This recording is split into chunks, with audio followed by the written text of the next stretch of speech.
We should have to be jamming to each other. I have a bigger one, it won't fit. I don't want to be jamming to you. No, you're good. You know, it's not gonna fit. I have a bigger one. I have a bigger. I don't want. It's fine. Yeah, no, that's not good though. Y'all terrorizing me. I shouldn't be no. We can't be making physical contact. I'm not your sexual partner. We can't be jamming into each other in the morning. I'm going to report y'all. We shouldn't be jamming into each other. See, I told y'all. There's not enough space. We shouldn't be jamming into sexual. This is sexual harassment. We can't be jamming into each other early in the morning. I'm not your sexual partner. See? You know, so they're forcing physical contact. Doing it against my will. Telling the police I arrest me in the bathroom. So this is not right. I'm not your sexual partner. We can't be jamming each other early in the morning. We can't be simulating sexual. You know, it's all slippery, you know. And they don't do nothing. They don't do nothing except, you know, trying to get immigrants killed. So I solemnly swear the United States perjury laws and U.S. Constitution and other relevant laws. I'm solely seeking non-conditional charitable financial donation to my Cash App NYC Homeless. And to me in person, I'm not looking for a sexual partner. I'm not looking for surrogacy. I'm not a prostitute. Or I'm not looking for marriage. And I'm not looking for surrogacy. And I'm not looking for prostitution.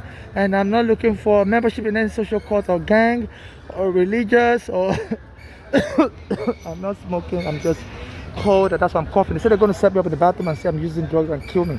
I cough a lot because I'm always cold. You know, I've been homeless for 15 years. My mother's side doors are part of a narcotic gang that kill people for money. And I've been trying to sue U.S. immigration because when I came here as a child, the immigration arrested me wrongfully. Even though my mother had a green card and I was a minor child and they have a special visa, they could give me, decided I don't have the right visa to come to America. But it's a special visa, they're supposed to give me humanitarian parole visa. They're supposed to keep permanent residents with their child. You know, they didn't give me that visa. They put me in immigration prison. The case lasted 8 years at JFK, near the JFK airport. That was the prison I was in. It's called Wakina Detention Center.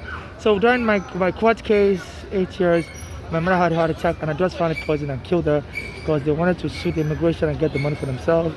But, you know, because it was too late to file a lawsuit because you're supposed to sue the immigration for any wrongful conduct within 6 months of when I arrived in 2000. So by 2015, it was already 15 years late. So my mother said those were trying to poison her, frame that as crazy. I finally killed her. They were treating her with like current fish poison, Bologna and Flora, especially that Bologna. They live in Pennsylvania, Bologna, Flora. My mother has another daughter in Nigeria named Funke, and she also is part of a killer gang in Nigeria. So because I'm potentially worth money from the immigration abusing me, there are people trying to kill me in America. Even the train workers, they tried to set me up. So there was a guy, a black American Elijah McClain. They said he was wearing a mask. You know, in 2019, people weren't wearing masks then, but he had a cold condition. He was anemic, so he was wearing a mask like this. So the police arrested him because they found it odd. He was wearing a mask, and he told them it's because he has an illness, anemia, and the police mocked him and killed him. So since then, even though it's allowed to wear masks now, but sometimes because I'm poor, I wear masks that's torn and stuff. So they always call the police on me, start a fight with me, and the police will be looking at me like, you want to go to psychiatric hospital? We think you look a little disturbed. I was like, you know, because I'm wearing my mask and my mask don't obviously right. So they're trying to copycat a terror attack in Denver, Colorado. But the police, I guess they weren't used to people wearing masks. They said it was in August 2019, and it was a black American wearing a ski mask, and usually black people don't be wearing ski masks because black people don't ski on snow. So they were taunting him that it was a little odd, you know. And it was saying that he wears it for his protection because he always feels cold all the time. You know, and now it's some black American gang, terror gang. My mother said, you know, drugs are part of the black American narcotic gang. So they always try to kill me, hoping that if I get killed by the police, my mother's girls would inherit the money because I'm gay. I was born a boy, I'm not a girl. I don't have any child, I don't have any family. So in case I get killed, only civil activists like me, they haven't denied me up in the PS to get justice for me and my late mother, and donate the rest of my charitable, donate the rest of my potential asset I have in charitable contribution or donations to those suffering xenophobia like me and those being deported by Trump character.